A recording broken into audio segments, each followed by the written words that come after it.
একটি বছর যেতে না যেতে আরেকটি বছর চলে আসলো এবং সেটি হলো মাহে রমাদান। মুসলমানের জন্য বিশিষ্ট গুরুত্বপূর্ণ একটি মাস, সেটি হলো মাহে রমাদান। আল্লাহ সুবহানাহু ওয়া তাআলা এই রমাদান মাসেই কুরআনুল কারীম নাজিল করেছেন এবং কখন নাজিল করেছেন সেটি কোরআনের ভিতরে খুব সুন্দর করে বলে দিয়েছেন। শাহরু রমাদানাল্লাযী উনজিলা ফীহিল কুরআন হুদাল লিন-নাস ওয়া বায়্যিনাতিম মিনাল হুদা ওয়াল ফুরকান। বান্দা, আমি তোমাদের জন্য এই কুরআনুল কারীম রমাদান মাসে নাজিল করেছিলাম। কোন দিন নাজিল করেছিলেন সেটা আল্লাহ রাব্বুল আলামিন খুব সুন্দর করে কুরআনুল কারীমের ভিতরে বলে দিয়েছেন, স্পষ্ট করে বলে দিয়েছেন কোন দিন নাজিল করেছেন। ইন্না আনজালনাহু ফি লাইলাতুল কদর। আমি এই কোরআন তোমাদের জন্য লাইলাতুল কদর, কদরের সময় আমি এই কোরআন নাজিল করেছিলাম। এই কোরআন কোথায় ছিল তার আগে?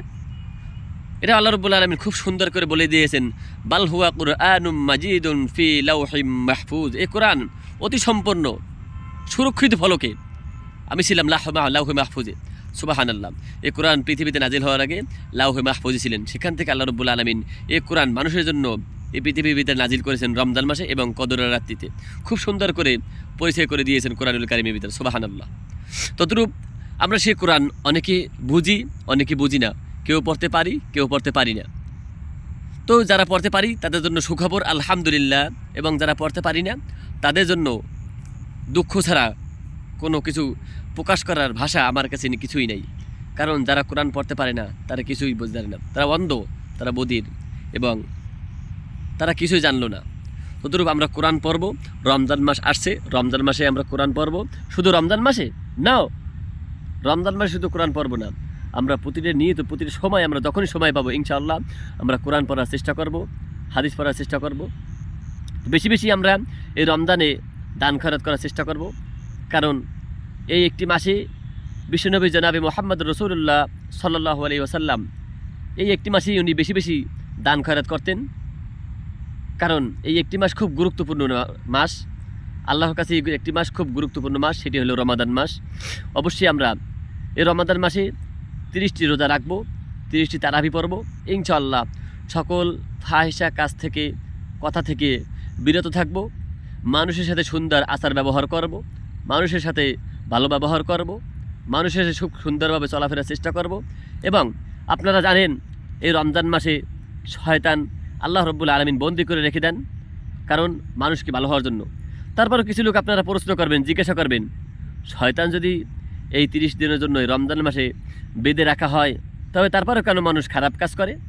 আরে ভাই দেখুন, মানুষ খারাপ কাজ করে এই জন্য, একটি মাস শয়তান বাধা থাকে, তারপর মানুষ খারাপ কাজ করে কেন? এই জন্য খারাপ করে। আপনি দেখেন, একটি ফ্যান ছাড়লেন, ফ্যানটা যখন ছাড়লেন বিদ্যুৎ চলে গেল, ফ্যান পুরোপুরি গতিতে চলছিল, বিদ্যুৎ চলে গেল, বিদ্যুৎ চলে গেল, ফ্যান ঘুরতেছে, ফ্যান ঘোরার সাথে সাথে ফ্যান থামে নাই, বন্ধ হয় নাই, বিদ্যুৎ আবার চলে আসলো, ফ্যান ঘুরতেই ছিল, ঘোরার অবস্থায় ছিল। ঠিক এরকম একটি মাস চলে যায়, অতিবাহিত হয়ে যায়, জীবন থেকে একটি মাস ফুরিয়ে যায়, কিন্তু আমরা টের পাইলাম না, বুঝলাম না, অনুভব করলাম না যে আমার জীবন থেকে একটি গুরুত্বপূর্ণ মাস, একটি গুরুত্বপূর্ণ সময় আমার জীবন থেকে চলে গেল, আমি তার মূল্যায়ন করলাম না। ঠিক ওই রকম ওই শয়তান একটি মাস বাধা রইল।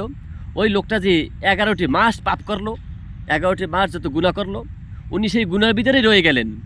ওই 11টি মাস ওনার সামনে থেকে একটি মাস কিভাবে চলে গেল? ওই কারেন্টে ফ্যানের মতন, ফ্যান চলতেছে, বিদ্যুৎ চলে গেছে, ফ্যান চলতেছে, বিদ্যুৎ চলে আসতেছে, ফ্যান তারপরও ঘুরতেছে। ঠিক এই ফ্যানের মতো আমাদের জীবনটা, আমরা 11টি মাস গুনাহ করলাম, পাপ করলাম, পাপের কাছে লিপ্ত হইলাম, কিন্তু একটি গুরুত্বপূর্ণ মাস আমার থেকে অতিবাহিত হয়ে গেল, চলে গেল, আমি বলতেও পারলাম না, বুঝতেও পারলাম না, জানলামও না কীভাবে আমার কাছ থেকে একটি গুরুত্বপূর্ণ মাস চলে গেল। ততরূপ ভাই আসুন সবাই আমরা মিলেমিশে এই একটি মাস, গুরুত্বপূর্ণ মাস, এই একটি মাসকে আমরা ভালোবাসবো, সম্মান করব, শ্রদ্ধা করব। এবং এই মাসের ভিতরে আমরা যে 11টি মাস আমরা পাপ করেছি, গুনাহ করেছি, আল্লাহ রাব্বুল আলামিনের কাছে সবাই কেঁদে কেটে তাহাজ্জুদে নামাজ পড়ে আমরা সবাই আল্লাহ রাব্বুল আলামিনের কাছে কেঁদে কেঁদে মাপ চাবো, চোখের পানি ছেড়ে দেব। আল্লাহ রাব্বুল আলামিন কোরআনে বলেন, আল্লাহ রাব্বুল আলামিন বলেন, বান্দা তুমি যখন নামাজের ভিতরে বসে আমার জন্য চোখের পানি ফেরো, তোমার চোখের পানি গড়াই পড়ার সাথে সাথে তোমার পিছনের সমস্ত গুনাহগুলো আমি মাফ করে দিই। সুবহানাল্লাহ।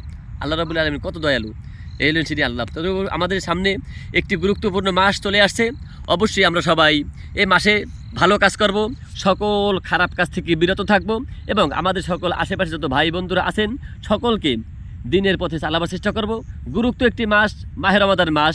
এই মাহে রমাদান মাসে আমরা 30টি তারাবি পড়ব, 30টি রোজা রাখবো এবং নিজের যত পাপ পুণ্য আছে সেগুলো থেকে আল্লাহ রাব্বুল আলামিনের কাছে আমরা ক্ষমা চাইব। এই পর্যন্ত আজকে ছিল আমাদের এই পর্যন্ত আলোচনা। তো সকল ভাই এবং বোনেরা আপনারা ভালো থাকবেন, সুস্থ থাকবেন এবং এই রমাদান মাসকে গুরুত্ব দেওয়ার চেষ্টা করবেন। সবাই ভালো হবেন এবং রীতিমতো সবাই কোরআন তেলাওয়াত করবেন। কোরআন তেলাওয়াত শুধু বান্দার জন্য এই জন্য আসে না যে একটি মাস কোরআন তেলাওয়াত করবে, বাকি 11টি মাস কোরআন তেলাওয়াত করবে না। সে কোরআনকে সুন্দর মতো তেনায় পাশাইয়া কাপড়ে পাশাইয়া আলমারির ভিতরে ঢুকাই রাখবে। এই জন্য কোরআন পৃথিবীতে আসে নাই ভাই, পৃথিবীর ভিতরে কোরআন আসে এই জন্য বান্দা যখন কোরআন পড়বে, কোরআনটি তার প্রতিটি নিজের চলাফেরায়, নিজের কাজে কর্মে, প্রতিটা জায়গায় যখন কোরআন অনুযায়ী চলবে তখন তার জীবনটা আমি আল্লাহ রাব্বুল আলামিন ধন্য করে দেবো। সুবহানাল্লাহ। তো আসুন আমরা সবাই এই কোরআন অনুযায়ী জীবন গড়ি, কোরআন অনুযায়ী চলি এবং কোরআন মোতাবেক জীবনটাকে গড়ি, সমাজ গড়ি, রাষ্ট্র গড়ি। সকলে ভালো থাকবেন, সুস্থ থাকবেন এবং এই রমাদান মাসকে সবাই রোজা রাখার সবাই চেষ্টা করবেন ইনশাআল্লাহ। আমিও রাখার চেষ্টা করব। আপনাদের সবাইকে আল্লাহ রাব্বুল আলামিন এই রমাদান মাসের 30টি রোজা যেন রাখার তৌফিক দান করে। সকলে বলে আমিন। আসসালামু আলাইকুম ওয়া রাহমাতুল্লাহি ওয়া বারাকাতুহু।